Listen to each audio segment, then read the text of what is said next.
que isso que eu vou apresentar agora aqui é antibíblico e que está inserido hoje no contexto das igrejas evangélicas, tá? Coloquei de algumas aqui, mas ainda fui bem suave, né? Acho que é da maioria mesmo das igrejas. Hoje em dia, há uma escada ministerial a qual quem entra para o ministério precisa subir, né? Porém, esta escada hierárquica é totalmente antibíblica, certo?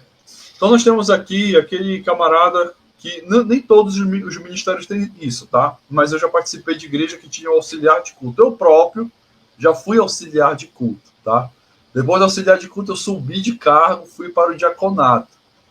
Eu cheguei até o diaconato, tá? Na outra cidade que eu morava, eu cheguei até o diaconato, mas depois eu tive que vir embora para Belém.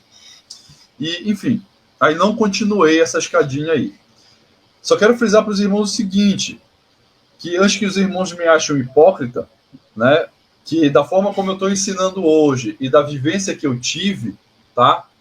Quero deixar claro para os irmãos o seguinte, eu não tinha naquela época a compreensão que eu tenho hoje, tá? Que fique bem claro isso para os irmãos. Antes que alguém me critique aí, dizendo, olha, o irmão está ensinando diferente, mas ele vive esse contexto aí que ele está criticando. Não, eu não vivo mais esse contexto que eu estou criticando, tá? Porque quando eu estava vivendo esse contexto aqui, da forma antibíblica, ministerial, eu não tinha a compreensão que eu tenho hoje, tá?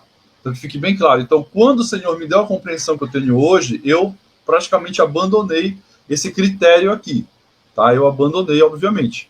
Enfim, então voltando aqui. Então, tenho algumas congregações têm um auxiliar de culto, que esse auxiliar de culto ele não existe na Bíblia, mas eu não vou dizer que ele é um pecado ou que é uma heresia, tá? Porque na hora do culto é bom ter uma pessoa que ajude.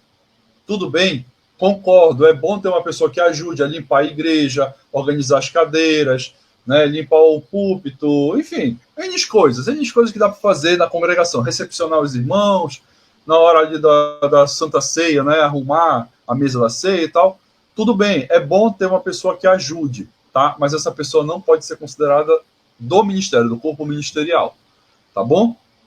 Não que todas as igrejas que têm auxiliar de culto considerem como do ministério. Porque tem um auxiliar de culto que tem certas igrejas que não consideram ele como do ministério. Porém, já existe o pensamento que sendo auxiliar de culto já vai começar a galgar esse ministério aí, entendeu?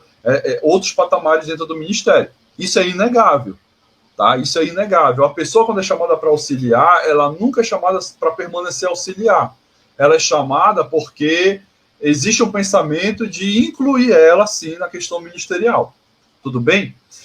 Então, depois do auxiliar de culto tem o diácono, que isso já foi muito comentado hoje, tá? Então, só relembrando que o diácono, a função do diácono hoje nas igrejas está restrita só a questões da congregação. Sendo que o diaconato, ele é muito mais amplo e ele vai atingir, na verdade, os irmãos fora da congregação, tá? Enfim, aí como falou o pastor Jean ainda agora, vai ter que, vai ter que priorizar os fiéis da fé, tá? Vai ter que priorizar aqueles que realmente são fiéis, tá? Na santidade, no amor, no trato, são exemplo, mas que estão passando por dificuldade. Aí entra o trabalho do diácono ou dos diáconos, se houver mais de um na congregação, para ajudar este irmão ou esta família crente em Cristo, fiéis a Deus, tá? Que vai ajudar eles na situação mais difícil da vida deles. Tudo bem? Até que tudo se ajeite na vida deles, tá? Aí tem a questão da viúva, do órfão, etc, etc. Tá? Então a questão do diácono é uma função muito mais importante do que tratar somente de coisas internas da congregação na hora do culto. Tá? É muito maior, biblicamente falando, o trabalho do diácono. É muito mais bonito. Entendeu? É muito mais bonito. Então tem gente que é diácono, que está ali só auxiliando na hora do culto e que acredita que diante de Cristo vai receber galardão porque está limpando o banco de igreja. Tá? Isso não existe na palavra de Deus, certo? Ele vai ganhar galardão naquele dia quando ele realmente cumpriu seu papel de diácono, se ele tiver o chamado também para isso, tá? Porque em 1 Coríntios 12 vai ter lá os dons de socorro, que eu acredito que esses dons de socorro estão diretamente ligados à função do diácono, tá? E isso é uma chamada específica, tá? Para cuidar dos mais pobres da igreja, dos mais necessitados, tudo bem? Então o diácono precisa cumprir com a sua função. E dentro da sua função diaconal bíblica é que no futuro, diante de Cristo, ele vai ganhar o seu galardão. Mas não porque ele limpou o microfone, porque ele ajeitou um copo que estava fora do lugar, porque ele limpou a igreja, porque ele limpou o banco. Não, gente. Existe uma problemática muito grande nas igrejas evangélicas, queridos, que é o seguinte, que incluir coisas na obra de Deus, chamando isso de obra de Deus. Por exemplo, vou dar um exemplo aqui, que vocês vão entender para a gente passar para os outros aí, que eu sei que tem que terminar a live, tá? Por exemplo, as igrejas evangélicas, no caso das pentecostais, elas têm a questão de separar ali o círculo de oração, os jovens, né, grupo de homens, às vezes quando tem grupo de homens que canta e tudo, e muitas vezes as pessoas vão para o ensaio dizer, eu vou fazer a obra de Deus, né? Ou quando vai só cantar na congregação, aí vai dizer, eu vou fazer a obra de Deus. A gente tem que entender que tem certas coisas que não são consideradas como obra de Deus, porque essas coisas, entenda, não estão definidas na Bíblia como obra de Deus. Entendeu? A obra de Deus, ela é feita conforme os ministérios e dons que a pessoa recebeu de Deus, e ela vai operar agora na igreja, pela igreja, com a igreja, através desses ministérios e dons, e isso sim é obra de Deus, que a Bíblia define como obra.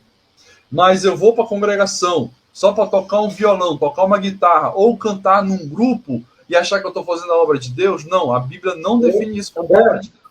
André, pode falar, irmão. Então não existe, André, então não existe ministério de levita? Não. Não. Se tiver o ministério levítico, eles vão ter que reconstruir templo, eles vão ter que construir a Arca da Aliança, fazer sacrifício de animais, celebrar as festas de novo. Aí tá aí o ministério levítico de novo. Aí sim, é ministério levítico. Entendeu? Mas só porque o cara canta na igreja, ele vai ser levita. O levita que eu conheço é aquele cara que sai do chão, né, e flutua, né? Esse é o levita que eu conheço. Brincadeiras à parte, o que tá? Tem Ministério levítico não existe, cara. O que tem nessa área musical na igreja é o exercício do dom natural que Deus também coloca, né?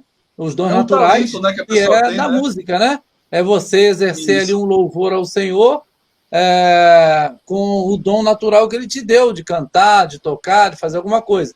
Claro que daí ser chamado isso de levita é que é a grande questão que nós estamos falando aqui, porque vamos dizer assim, o ministério levítico, né, vamos dizer assim, do passado, da velha aliança, era uma coisa muito, mas muito mais abrangente, muito maior, muito mais difícil, vamos botar assim, do que o que a gente hoje faz, né, a nível de louvor, no sentido de música, que o louvor não é só música, né? Não é só cantar, mas no sentido da música, do ministério da música na casa do Senhor, com seus dons naturais que Deus conferiu, isso é também um bom trabalho.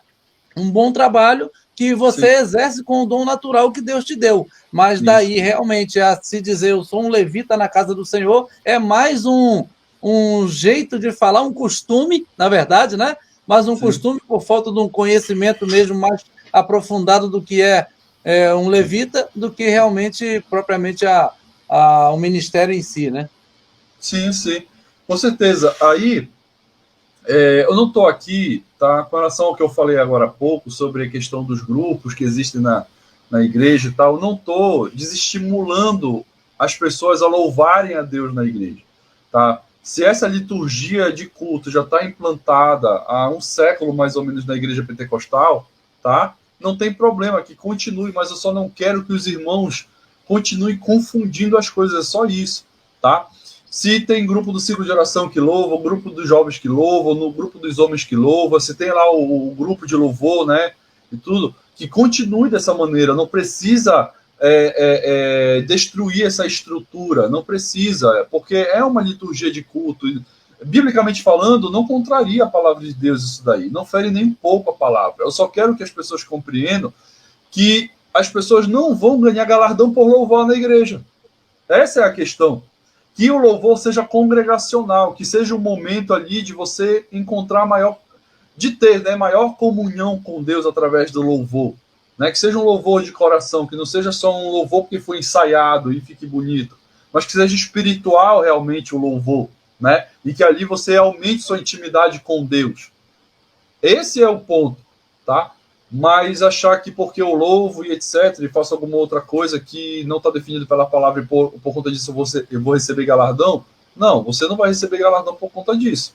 Tá? Você pode até aumentar sua intimidade com Deus quando você louva, sentir a presença de Deus, etc. Tudo bem. Mas não que isso vai resultar em galardão no reino milenar, tá? No dia das entregas dos galardões. Tá certo? Você vai receber galardão, sim, segundo o ministério que você foi chamado e segundo o dom que você recebeu, dentro dos dons, dentro dos ministérios espirituais, dentro dos dons espirituais e dons naturais.